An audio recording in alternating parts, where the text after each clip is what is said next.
obviously.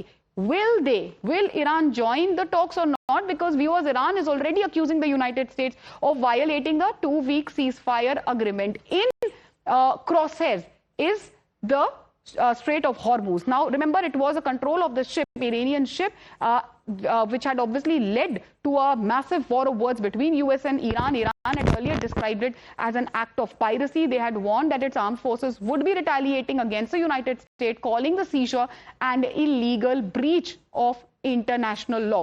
Breaking news coming in at this point of time, viewers, related to the same.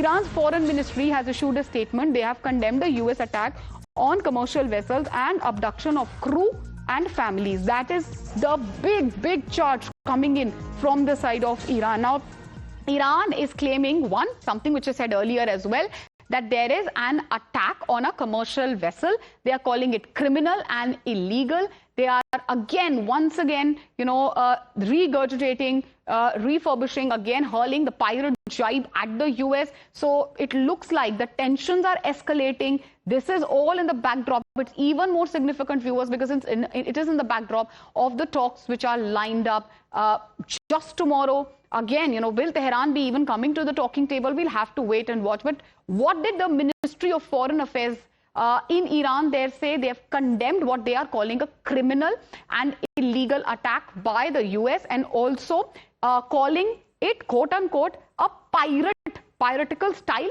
attack, claiming that there's been a violation of the international law. Srinjoy, some very serious attacks coming in from the side of Iran against the US, claiming that the US has violated, international law, going on to say that the family and crews, they have been intimidated, many of them taken hostage during the incident.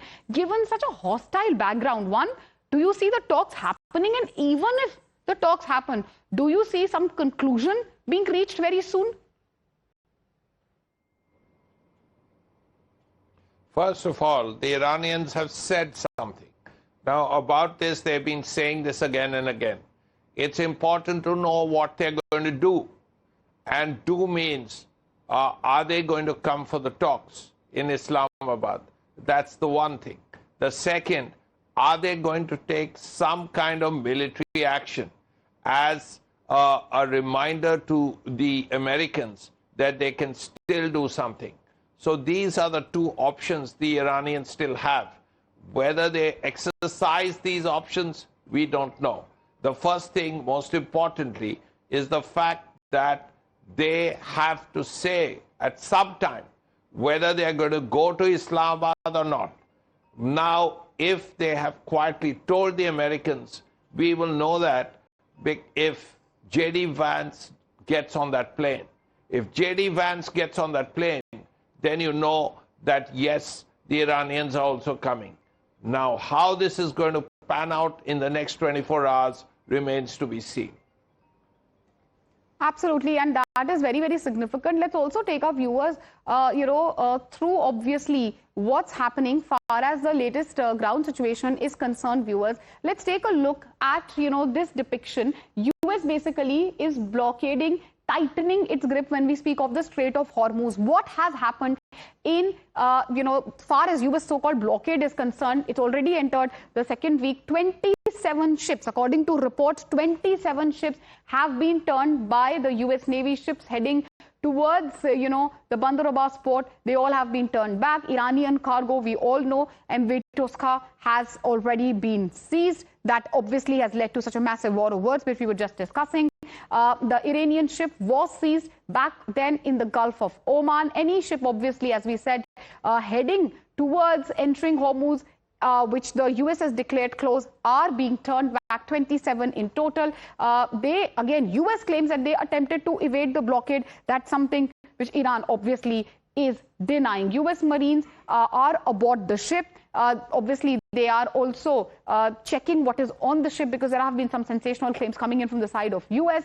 Far as the content of the ship is concerned, up to 5,000 containers have been checked till now. So 27 ships turned back, 5,000 containers which have been checked also. Now let's talk about MV Touska, which is obviously in the crosshairs. That for China on March 30th. Why are we specifically speaking of China? Because it's the China angle, viewers, which seems to be getting the US really upset.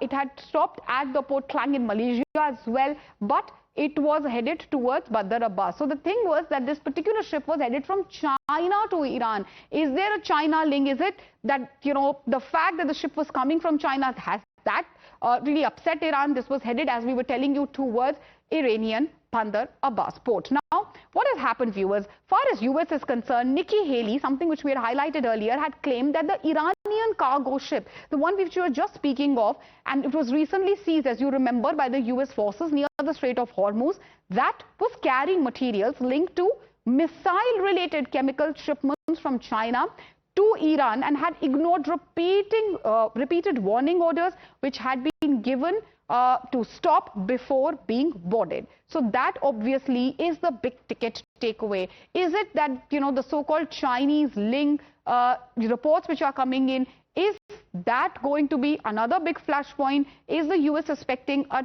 Beijing-Iran tango against it? All of that obviously is going to remain our top focus through the course of the day. As of now, we're stepping into a short commercial break.